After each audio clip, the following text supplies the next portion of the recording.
Hey everybody, Jeff with Covet the Camper. If you watched my video on replacing this refrigerator vent door, one thing I wanted to mention was when you're reconnecting your door up in here, the frame, and then putting the door in, make sure that your drain hose drains to the outside of the door.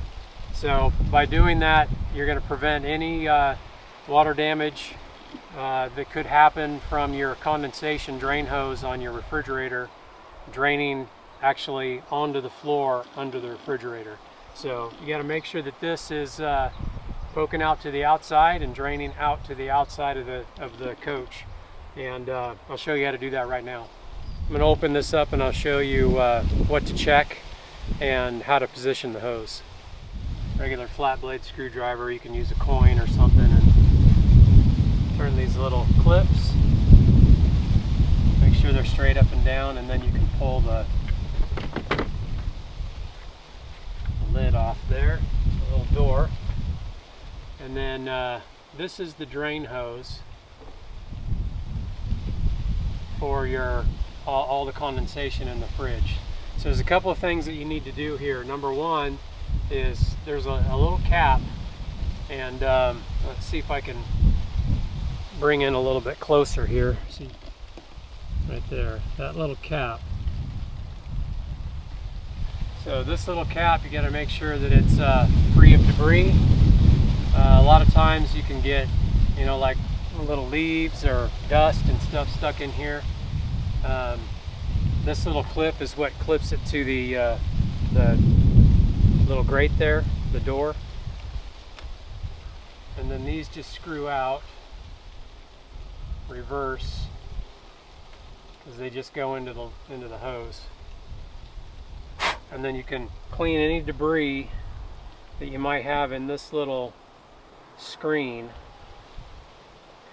out of there. You can blow it out with compressed air or whatever. Just make sure it's clean. Check it up inside the drain hose to make sure there's not any spider webs, or sometimes the mud daubers will get up in there. So make sure that that's not blocked. You can just use a little screwdriver and gently pull anything that might be up in there. Got some debris in there. Looks good.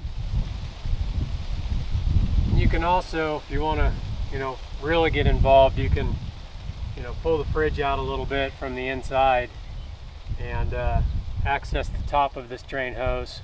And if it happens to be damaged or cracked, it needs to be replaced. So you can do that, but you got to pull the fridge out to do it. All right, so we'll get the little screen back on. Get our little clip. This is what holds it onto the door. And then once you get your hose into position here toward the top, you want to kind of run it through one of these vent holes on the top of the door. So your clip's up, and then just make sure that your hose is coming through.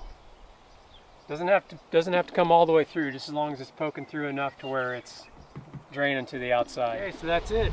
Just make sure that that is venting to the outside, or draining to the outside, and you won't have to worry about any water damage happening underneath your refrigerator. All right, well, thanks for watching, and we'll catch you on the next one. Later.